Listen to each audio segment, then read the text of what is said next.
சக்தி மிகு சந்தியாகப்பரே நித்தமும் எமக்காய் வேண்டிக் கொள்ளும்.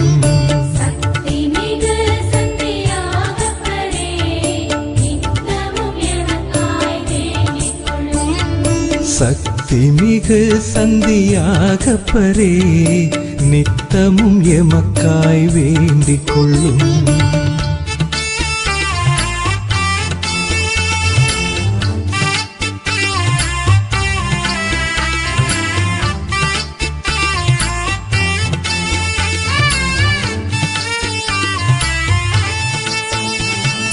கலிலேய நாட்டில் பிறந்தவரே